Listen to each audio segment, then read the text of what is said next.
The question is Jimmy Garoppolo the real deal? Will he be the savior of the San Francisco 49ers?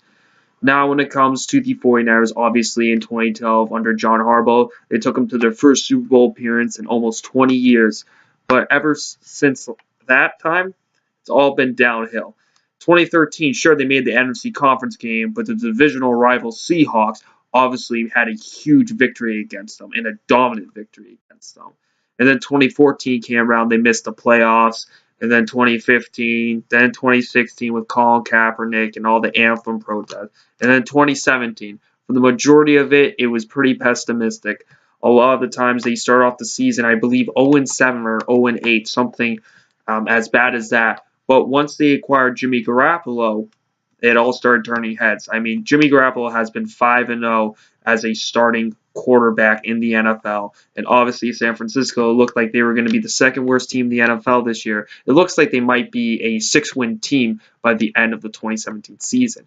And that's the real difference of having a quarterback there. It looks like just that quarterback differential can really carry a roster. Because I really feel as if you look what happened in Green Bay, when they took off Aaron Rodgers, the Green Bay Packers were just not the same team right there. They just weren't the same team. I feel like with a lot of other teams, you take away their starting quarterback a lot of times, if it's a quality quarterback, the team just doesn't function the same, and that tends to usually be the case. The only teams that can technically manage around that are usually the good head coaches in the league, similar to the Bill Belichick's in the league, the Bruce Arians, the Bill O'Briens of the league, those guys who can really help their team out because they can deal with that.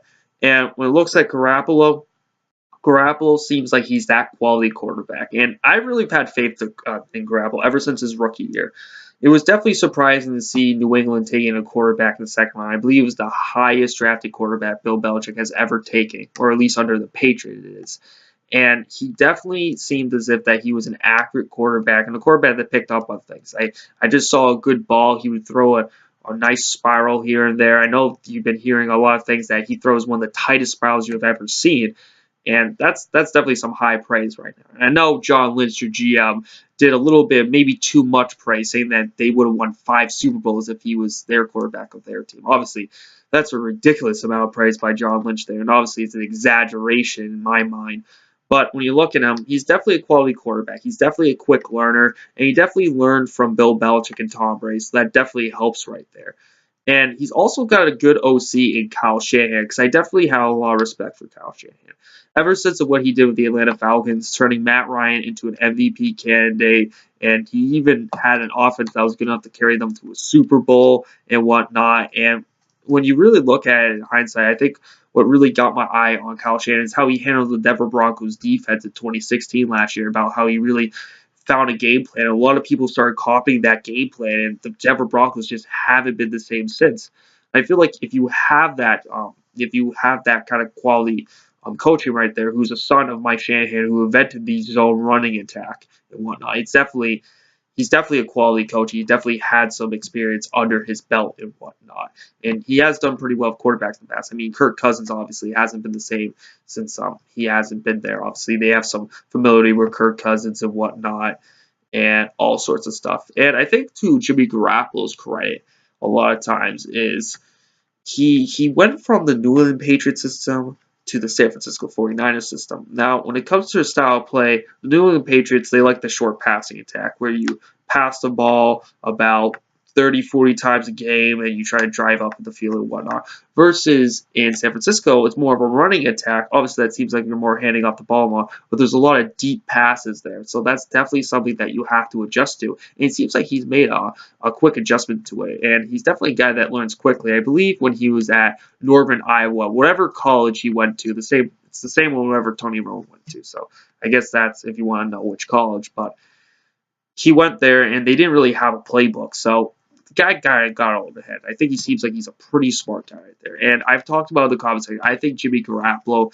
is the real deal. When he got traded for San Francisco, I thought San Francisco won this trade even before Bill Belichick made that draft pick. I know, and hell, Bill could still draft a good player, but hey, you seem like you're giving up the future right there and all that. And I look at Garoppolo, and he's the real deal and whatnot.